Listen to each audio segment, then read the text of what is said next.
Good morning, Spartans. Today is Thursday, January 22nd. Today is also a high of 27 and a low of 7.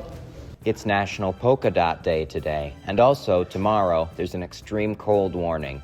So stay warm, Spartans. Let's go meet our anchors. Awesome intro, Luke. Welcome back to Spartan News. Make sure we're dressing warm out there, Spartans. It's a cold one. I'm Tristan. And I'm Logan. How you feeling about the new pet segment that we have? You know I love it. It's a really cool addition. Let's go over to Tristan. Thanks, Logan. Who am I here with? Mr. Vega. This is the pet. Your options are Mr. Morris, Jacobs, or Chad Wag.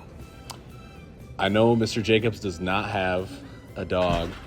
I'm going to go with Chad Wagner because I feel like Mr. Morris would have like a German Shepherd. We'll find out. Who am I here with? Keezer. We're back at it again with pet match here. Who's the pet? All right. Your options are Chad Wag, Jacobs, or Mr. Morris. It's got to be Chad Wag. We'll find out. Who am I here with? Dre. Here's a pet. Your options are Chad Wag, Mr. Morris, or Jacobs.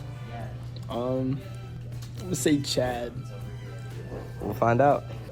Back to you, Tristan. Thanks, guys. I can't wait to find out who those pets belong to. We have a new KCTC Pro of the Month. Let's go over to Coben. Thanks, Logan. Angelina Drent was selected for a Pro of the Month in her KCTC program. Congratulations to you, Angelina, for your achievements. We're proud of you for being a role model at KCTC and also here at Sparta High School. Back to you, Tristan. Congrats, Angelina. Great work. We have a wrestling and cheer match tonight. Let's go over to Eli. Thanks, Logan. Spartans, let's learn about some wrestling. How's the season going for you guys? It's going all right. We have a pretty young team, but we're getting there. And the end of the season is approaching, and we have a meet tonight against Tri-County. It starts at 5:30, and it should be a good duel. All right, sweet. Now we're here with Kylan. We're gonna learn about some competitive cheer. How's the season going? It's going pretty good. We have a meet tonight at Northfield at 6:30. Be there. Yeah. Back to you, Tristan. Good luck tonight, Spartans. I know you guys are going to do great. That's it for the news today. We have a trifecta finishing up with the teacher's pet reveal. Lions trivia. It's a tragedy that I'm not doing it. And then a 9-minute interview with Mr. Stoner. That's it for the news today. Stay warm, Spartans. See you tomorrow. Hopefully not, but maybe. We're here with the teacher pet match answer. What do you love most about your pet? I love that my dog Honey, she's so loyal, she's so nice, she's so cute. And then my cat Boo doesn't really like me, but sometimes, that makes me try to get her to like me more. So, we have a playful relationship. Fun. That's your answer for the day. Hello, Spartans. Trivia, Detroit Lions trivia with Mr. Tidy. Okay, Mr. Tidy. Question 1.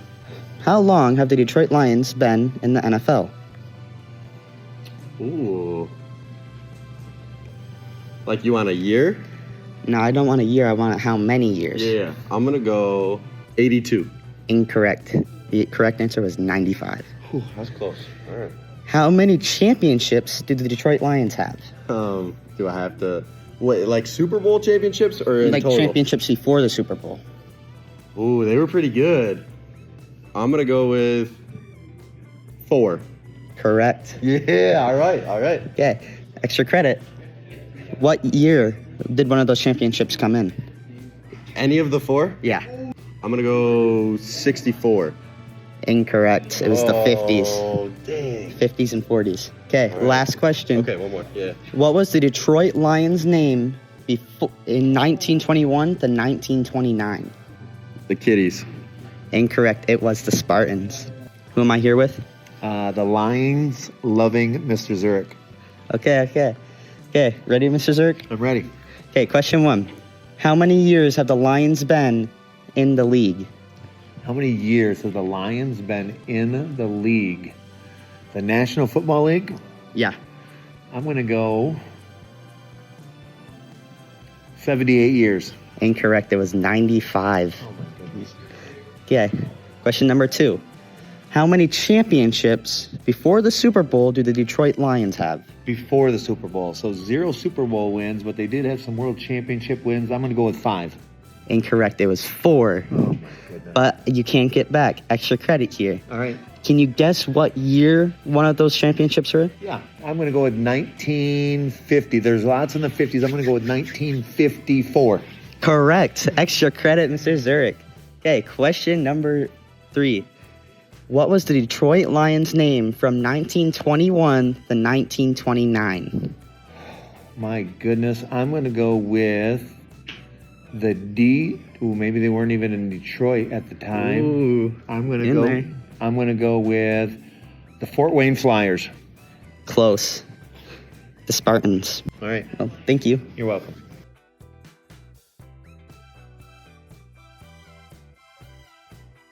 What's up, Spartans? I'm back with Mr. Stoner, and we're going to do the interview for the month of January. Mr. Stoner, how's your break? It was good. Yeah, it's nice. A little relaxation, a little time away. What about you? Nice. Sleeping in. Love it. I love right it. on. Right on. It's like Saturday every day. Oh, yeah. Yeah. So, with the new year, do you have any resolutions? I used to do New Year's resolutions, and I don't really do that anymore. I failed at them. So honestly, I'm a systems kind of thinker. So I tend to believe that I have to have everything in place all the time, right? So I like, for example, I probably gained 4 or 5 pounds over break, right? So I'll work on that and short-term goals kind of thing all the time. But I'm always trying to do something a little different, like physically and mentally. Exercise and those kinds of things. So I try to maintain that kind of a system of that versus kind of a willpower. I think resolutions are a test of willpower. Okay. And for me, willpower is an everyday challenge. So I used to. I don't anymore. My wife still does. And she's losing weight or she's yogging more or whatever. It's always some goal that probably by February it's like, I thought you were trying to do that, and then whatever else. I just do it every day. So just short-term goals every day instead of waiting for the new year. I fail all the time, so I set myself up to fail when I have an opportunity to fail every day, right? So I keep pushing myself to try to set life goals. Live as long as I can, be as healthy as I can, be as wise as I can. And that takes every day. Not like I think I'm going to start that in January. That's a June thing. That's a September thing. It's an everyday thing. Okay. What about you? I mean, I have little goals that I thought about, but it was similar to you. I just kind of try to attempt it every day instead of just waiting for the new year. But just going into the new year, I'm trying to be good at volleyball. I want to be all Yeah, success is found 365 times a year. Where did the "We Will" mantra come from? Yeah, so when I was 4 years ago and I was named the superintendent, part of the job is trying to establish a vision for the organization. I had this concept, and I've here. This is my 26th year here, so this district's always really been, the staff has really always been about whatever it takes for kids. So it's not new.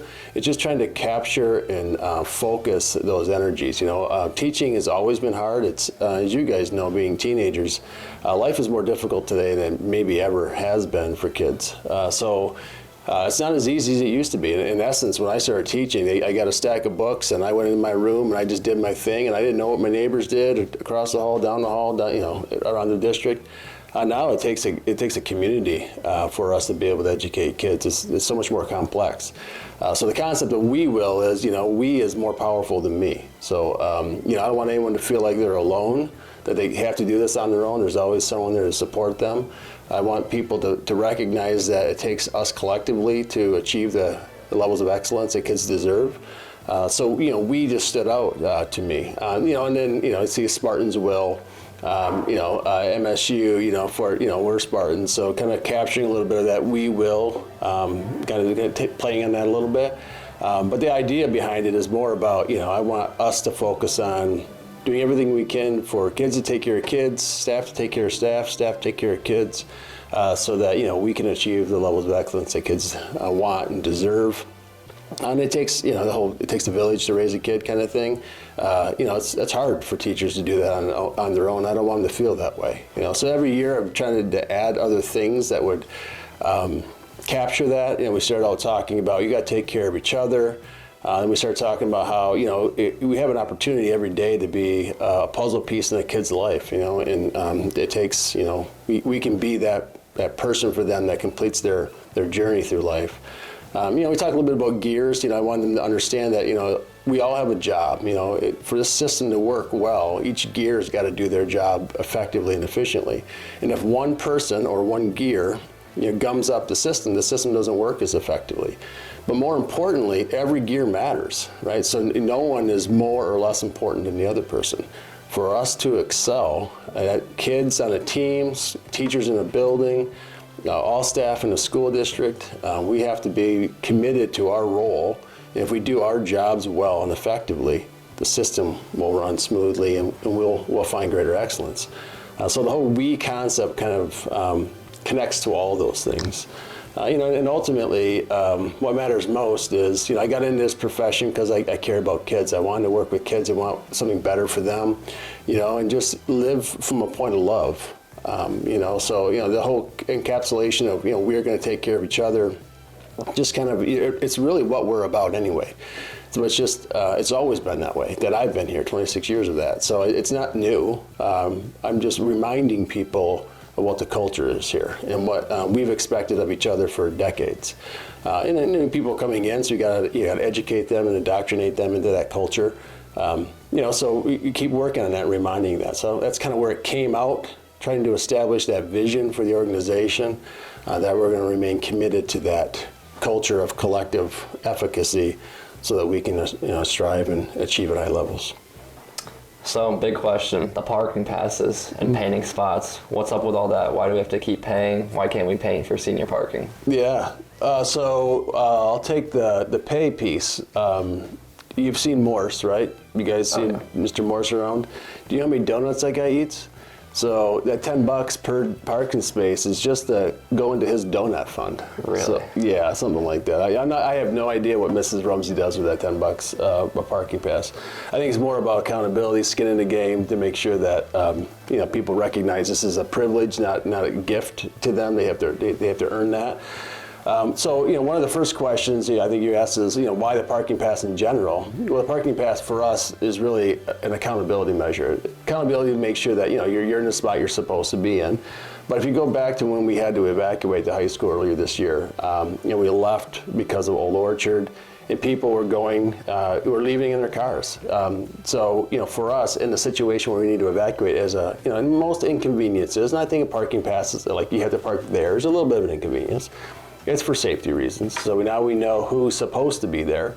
Okay, that car is still here. We haven't accounted for that student, but we have a car here. So now we've got to triangulate that. We've got to figure out where they're at. It's a piece of data for us to understand. But it's also, kids are rushing to the same spot. It provides a little bit of order. You know where you're going to go. Most people would park the same spot anyway, probably.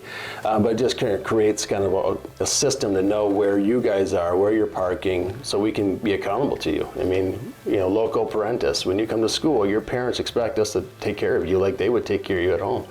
A lot of the inconveniences are safety oriented. I understand. Safety is inconvenient, so it's unfortunate, but. So that piece, the parking pass is $10. It's, every year. This is a couple times probably. Most kids only pay it twice. I honestly don't know where, I'm sure somebody goes to Morris's donut habit, but, I can't imagine all of it goes to that. A good chunk of it, I'm sure. And then, the painting piece, one, it's very aesthetically displeasing. It's ugly, but that's not really the primary reason.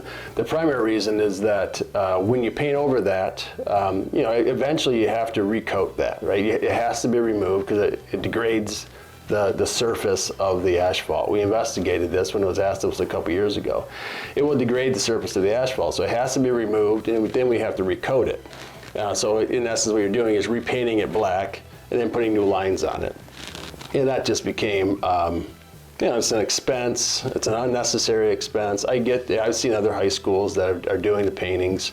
I was just, at Cedar for athletic event earlier this fall, and I see that they do that as well.